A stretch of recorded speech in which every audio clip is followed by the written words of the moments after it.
Hi, welcome back to Bear Cave Ranch. I thought we were gonna open up on that. Oh, we were, but Oh, people like to see you when take we two. turn the camera on. That's okay. It's a Jerusalem cricket molt. Yeah, these things are gnarly. Dude. Okay, today we're going to start with a disclaimer. We're not experts, we're not professionals, we're only sharing our experience. And we are going to be talking about some medicinal plants, and we're using our own experience.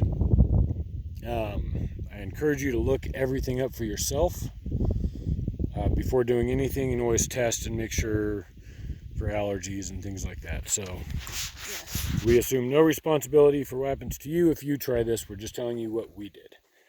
And then encourage you to look it up and see if it's something worth you trying too. So this plant is called the globe mallow. If it had red flowers, it'd be a scarlet mallow, but it's the same exact thing. Yes. It's also called desert mallow, and a few other things. And there are different types of mallow plants everywhere. They're all very useful. They're all Yes. pretty similar to this We had one. mallow in our entire backyard in Caldwell. In Yeah. fact, the Yeah. entire backyard. Yes. Yes. And it is a useful plant. So we're going to cover some of those uses and what we've used it for here. Okay. Oh, good. We get to eat more capers. So, this right here are the buds that'll pop up when the flower or when the plant is starting to get ready to produce blooms. And then these are the blooms. And then these are the capers. That's what will come after the blooms. These are the dried ones. And then, as you see, the capers right there. Let's grab a couple of those. We're going to eat them for you guys. And then those are the seed pods. You can see the little black seeds in there and stuff. And you can actually take those out and sow them. Yep. Plant them yourself, propagate. And then the dried ones are right over there without any seeds in them or anything. Yeah, so those seeds have already fallen or been carried by the wind or whatever. So, as far as the little blooms go, before they start flowering, I don't think there's any use for those. The flowers, you can use the petals as a dye. And then the capers, you can eat the capers raw or you can cook them, whichever one. They're kind of peppery tasting, so add them into salads and that kind of thing, and Yep. it'd probably be pretty good. There's a caper for you. Thank you. It just kind of tastes like you're chewing on a peppercorn. But very mild. Yes, it's not like spicy or anything. Yeah, It just very. has a very like undertone of a peppery taste, I Yeah. guess. They're pretty good. And then the leaves, you can pluck them off, wash them in water, and then you can mash them up. It'll be kind of like a mucusy poultice that you will make with it, and it'll kind of be chunky depending on how fine you mash your leaves, I guess. You want to get it to the point that it's like a very like deep green color. That way you're extracting like all the mucus and oils that are in the leaves and stuff. Anyways, you can do that and then take that poultice and apply it on your wounds. You can apply it on open wounds, snake bites. You can apply it on a splinter, and it kind of acts as a drawing salve on all that stuff, and it will pull everything out that shouldn't be there.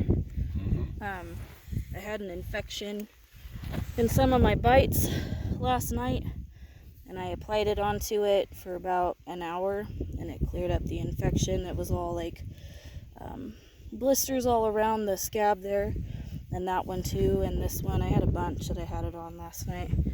But Yeah, and like if you pop it and try to drain it, it would just fill back up with pus and like. yeah, like immediately. Yeah. So that's from our biting gnats that we have here. I hope you guys never experience those because they're a nightmare. They're terrible.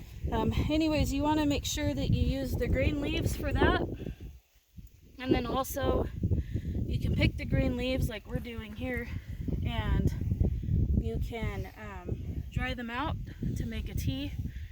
And make sure if you do that though, you put the leaves in like a cheesecloth or something, so that the leaves aren't directly in the water, because if they're in the water, there's little fibers that are on the leaves.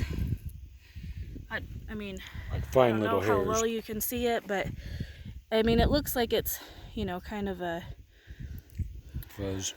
fuzz that's on it.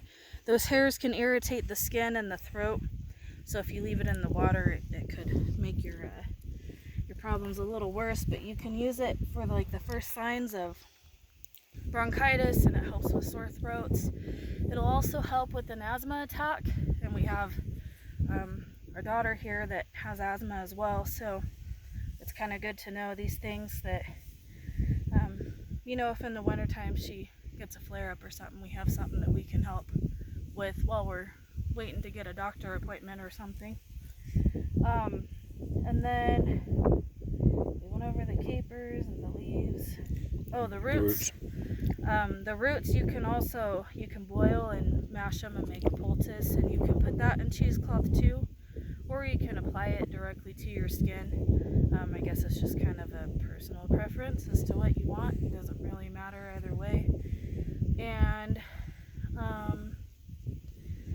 oh, you can apply it to like your head for headaches and stuff. Yep. As well. You would probably want to do the cheesecloth for that though. Yeah, I would imagine. And then Kind of make like a headband out of it and put it on. Yeah. That's all I can remember right now though, as far as the uses go for medicinally. Edible is pretty much just the capers and the leaves. Yep. From what I can remember. The leaves can be used as greens in a salad too. Yeah. Or eaten cooked, like. Yeah. But again, they do have those little hairs, so you want to clean them real good. And while she's coughing. So that's what we're doing. Right now we're just picking these leaves to get some dried and stuff, but we're also taking pictures and making some notes on some other plants out here. What we're trying to do is we're going to build up our own database of the plants on our property and then just out in the area as well. What they do, where they're at, with pictures and all that. Some of this we're going to be transferring into a book for the public. That will include in-color everybody. pictures of every single plant, because Yes. that is the worst thing I feel like with plant books, is the fact that there is no in-color, and most of them are hand-drawn pictures. And if you read something, you know, and you read it wrong or something, I mean, it could really be the difference between life and death. There was that kid that died that way in Alaska. In Alaska? Yeah.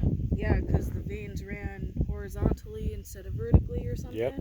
And he forgot that and ate the berries and ended up dying. They made a movie about him. Yep. It's called Into the Wild. You should check it out. It's a good movie. So yeah, so we're putting that together. We got some articles on our Facebook, not MySpace. I don't have a MySpace. But I did way back in the day. Facebook, we have our Bear Cave Homestead page up and running. So I'm going to put a link to that, a link to our Patreon as well, because there's stuff that we're putting in both of those that aren't anywhere else. And the Facebook one is kind of growing. It's becoming a bit of a community right now.